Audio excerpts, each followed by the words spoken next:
शरीयत में एक वक्त में 3 तलाक दे देना हराम है। मैं इसका बबांगे दोहल आज ऐलान करता हूं। अगर कोई एक ही साथ अपनी औरत को तलाक तलाक तलाक इस तरह 3 बार कह देता है तो उसने हराम काम किया, गुनाह किया। मैं अगर बताऊं तो जाहिर सी बात है इनको लगेगा कि एक तरफा है, अपने दीन की बात करेगा। अस्सलामु अलैकुम वरहमतुल्लाहि वबरकातुहू। नाज़रीन इकराम, उम्मीद करता हूँ आप सब खैर व आफियत से होंगे और अपने घरों में खुशहाल होंगे। दोस्तों, जैसा कि आप सभी जानते हैं, सोशल मीडिया के ज़रिए आजकल मशहूर नातख़ा मोहम्मद अली फैज़ी साहब के ताल्लुक़ से सोशल मीडिया पर हंगामा मचा हुआ है क्योंकि उन्होंने अपनी बीवी को तलाक दे दी है। जी हाँ दोस्तों, क्यों ना हमें चाहिए कि तलाक के ताल्लुक़ से कुछ जानकारी हासिल हो जाए। इसीलिए मैं मुफ्ती सलमान अज़हरी साहब का एक बहुत ही ज़बरदस्त बयान लेकर के हाजिर हुआ हूँ। इस बयान के अंदर हम जानेंगे तलाक किस तरीक़े से दी जाती है और किस औरत को तलाक देना कब जायज़ है, किस तरीक़े से तलाक दे सकते हैं औरत को और किस सूरत में औरत को तलाक देना जायज़ नहीं है। बहुत सारे मसाइल तलाक के ताल्लुक़ से इस बयान के अंदर हम जानने वाले हैं। पूरी जानकारी मालूम होनी चाहिए आजकल हमें तलाक के ताल्लुक़ से, तभी हमें तलाक देनी जायज़ है। जी हाँ दोस्तों, आइए बगैर देरी के पूरा बयान सुनते हैं मुफ्ती सलमान अज़हरी साहब की आवाज़ में। शरीयत में एक वक्त में 3 तलाक दे देना हराम है। मैं इसका बबांगे दोहल आज ऐलान करता हूं। अगर कोई एक ही साथ अपनी औरत को तलाक तलाक तलाक इस तरह 3 बार कह देता है तो उसने हराम काम किया, गुनाह किया। मैं अगर बताऊं तो जाहिर सी बात है इनको लगेगा कि एक तरफा है, अपने दीन की बात करेगा। शराब के, वाइन के साइड इफेक्ट क्या क्या हैं, अल्कोहल से कितने नुकसान हैं। मेरे अजीजों, दूसरों को बोलने की जरूरत नहीं, गवर्नमेंट हर जगह की बोलती नहीं बोलती। डोंट ड्रिंक एंड ड्राइव जगह जगह लगाए रहता है, बेचते भी वही हैं। पायलट नहीं पी सकता, पायलट को शराब हम नहीं दे सकते जाकर के। कहा क्यों?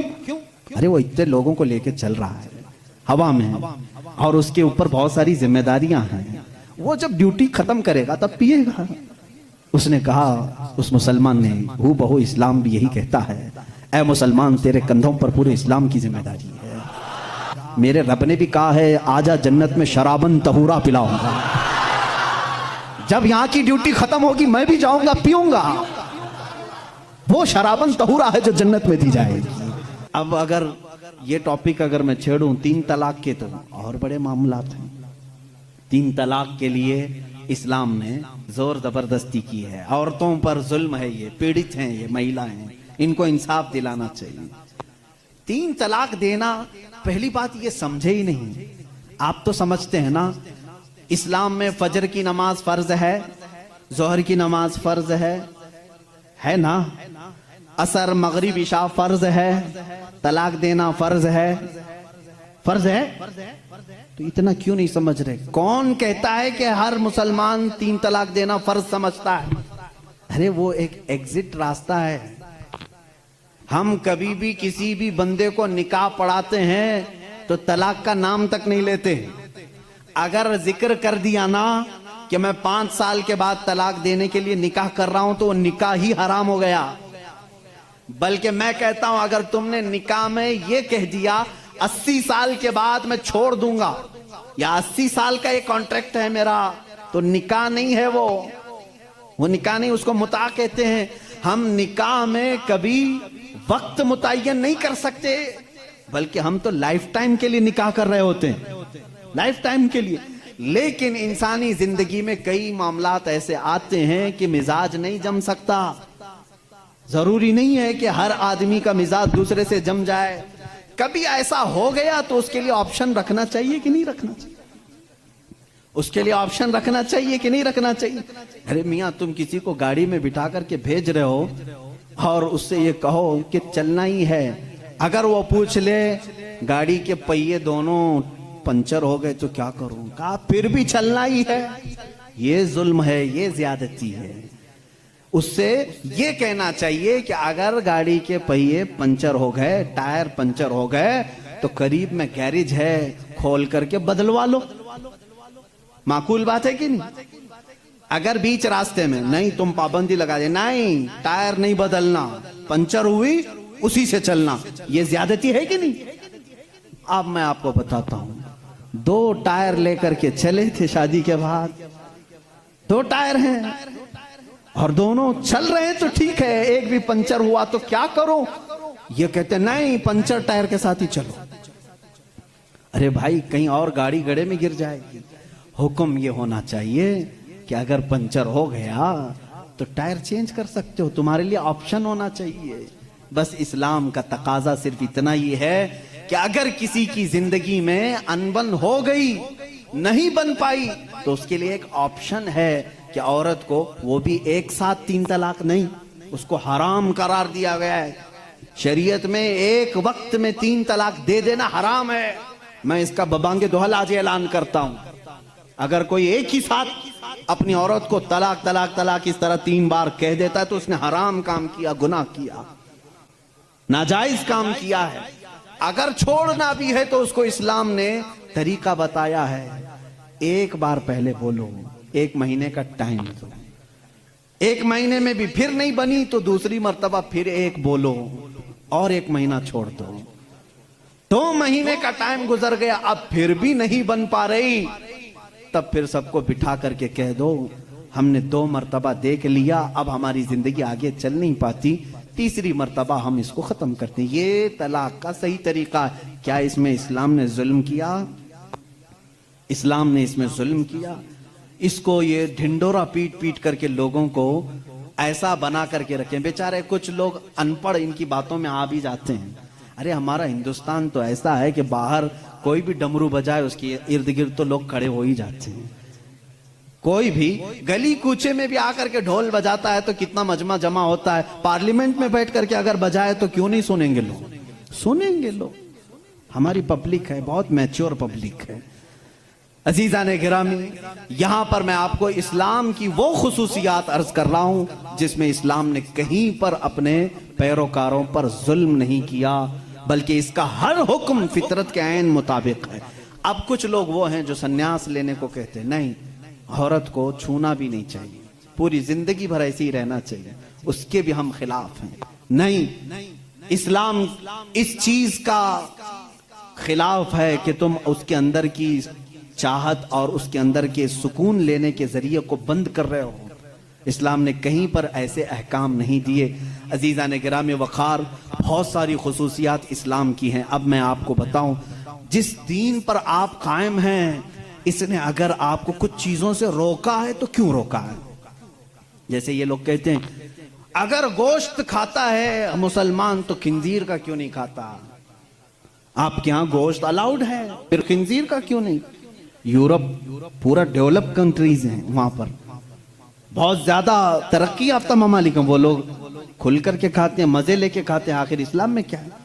मैं अगर बताऊं तो जाहिर सी बात है इनको लगेगा कि एक तरफा है, अपने दीन की बात करेगा। इंटरनेट पर जाकर आज सर्च करना है मेरे नौजवानों, खिंजीर के साइड इफेक्ट्स क्या क्या हैं, पोर्क के साइड इफेक्ट क्या क्या हैं, तुम्हें खुद सामने आ जाएंगी। बहुत सारी वेबसाइट हैं। एक डॉक्टर, बड़ा डॉक्टर, ये यहाँ का नहीं वहां का नहीं, इन्हीं के तहकीकाती इदारे का एक डॉक्टर है, उसने 16 नुकसानात गिनाए हैं।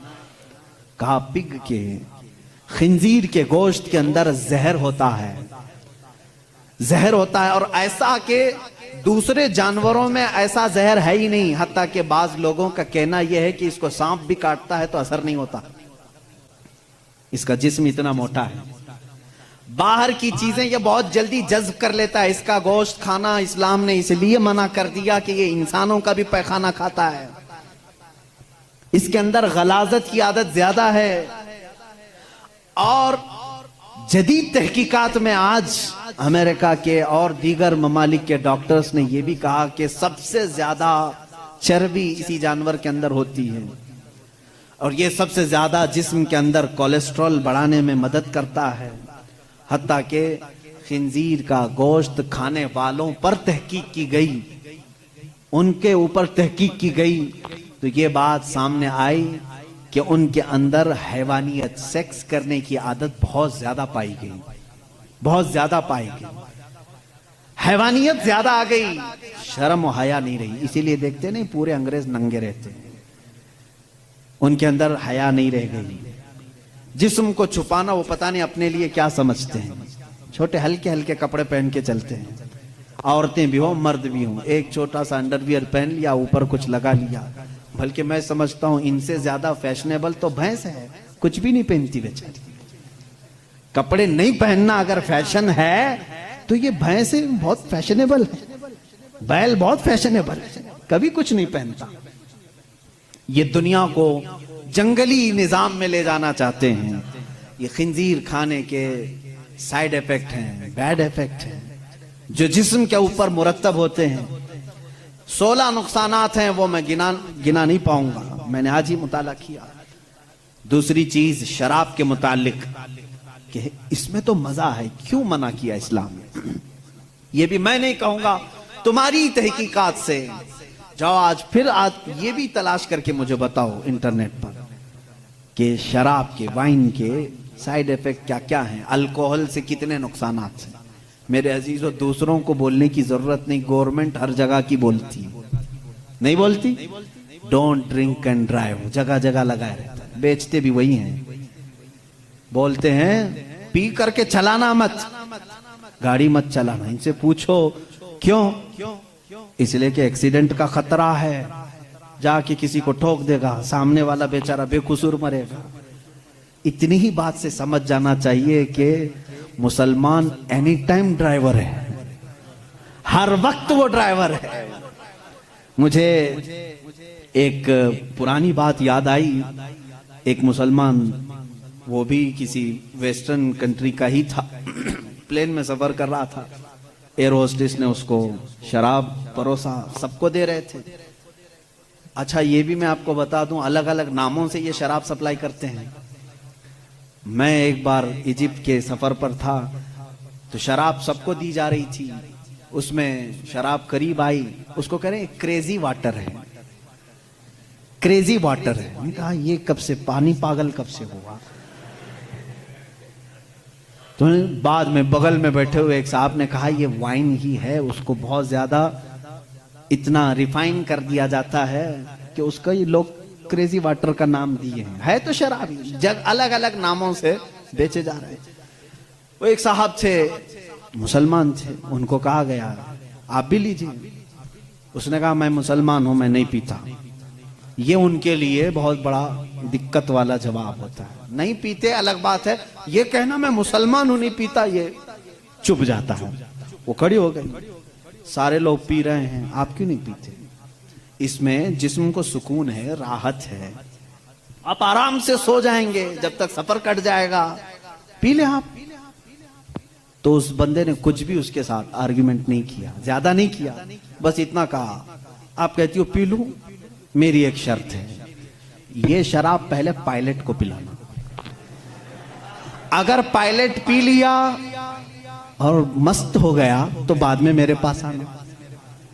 वो कहने लगी ऐसा नहीं होता, रूल के खिलाफ है, डोंट ड्रिंक एंड ड्राइव।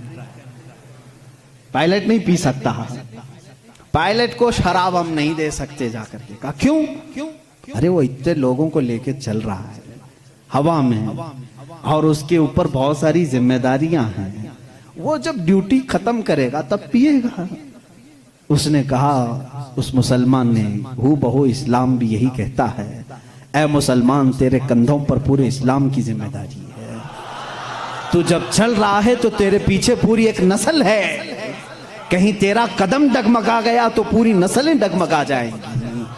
तुम ड्राइवर हो, तुम नशे में नहीं चल सकते हैं, इसलिए इस्लाम ने मना किया। कहा वो पीता है पायलट ड्यूटी होने के बाद। उस मुस्लिम ने कहा मेरे रब ने भी कहा है आजा जन्नत में शराबन तहूरा पिलाऊंगा। जब यहां की ड्यूटी खत्म होगी मैं भी जाऊंगा, पीऊंगा। वो शराबन तहूरा है जो जन्नत में दी जाएगी। ऐ मेरे अजीजों, जिन्होंने दुनिया में अपने जिस्मों को अल्कोहल से खराब कर दिया, उनके लिए जन्नत का मशरूब नहीं, उनके लिए जन्नत की शराबन तहूरा नहीं। अपने मुंह को जिन्होंने यहां महफूज रखा है, उनके लिए अल्लाह का वादा है, उन्हें वो शराब तहूर पिलाई जाएगी जिसको आज तक किसी जुबान ने चखा भी नहीं। इंशाअल्लाह लजीज वो हम सब के लिए तैयार है। अब यहां पर मैं जो बात कह रहा था, इस्लाम ने शराब से इसलिए मना किया है कि शराब के नुकसानात गिनाएं। है मेरे अजीजों, इनको खुद को मालूम है, ये मना करते हैं शराब पीने के लिए, ड्राइवर्स को मना किया गया है। बहुत सारे लोगों को मना करते हैं, डॉक्टर्स मना करते हैं, लीवर खराब हो जाएंगे, किडनी खराब हो जाएंगे। इतने खराब होने वाली चीज को बेचते क्यों हैं? बेचते क्यों हैं? लाइसेंस आप ही देते हो, आप ही धंधा चलाते हो। इस्लाम जो है इसकी और तुम्हारे दरमियान फर्क यह है, तुम भी मना कर रहे हो, तकरीबन पूरी दुनिया मना करती है शराब से बचो, शराब से बचो।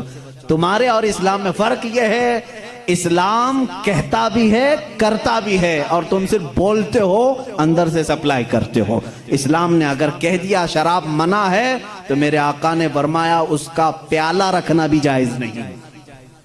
ये नहीं कि सबको शराब पीने के लिए मना कर दिया और भट्टा खोल करके रखे हैं, ऐसा नहीं है। इस्लाम जड़ पर उंगली रखता है। अगर शराब मना है तो शराब बनाने वाले आले भी तोड़ दो। हुजूर सल्लल्लाहु ताला अलैहि वसल्लम ने जिस दिन ऐलान किया था, मदीने में सारे लोगों ने वो मटके भी तोड़ दिए थे। उनसे पूछो, शराब फेंक देते, बाद में धो के पानी भर लेते, क्यों नहीं भरा? जिन प्यालों में शराब पी जाती थी उसको तक तोड़ दिया साहबा ने जब शराब हराम हुई।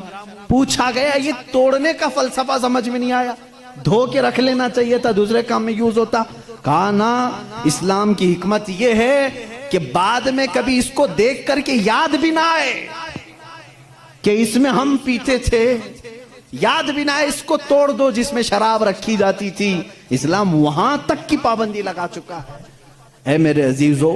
बहुत सारी खुसूसियात हैं, जिस दीन पर आप कायम हो यही कामिल दीन है, यही अकमल दीन है। इसमें नक्स और ऐब की एक भी गुंजाइश नहीं।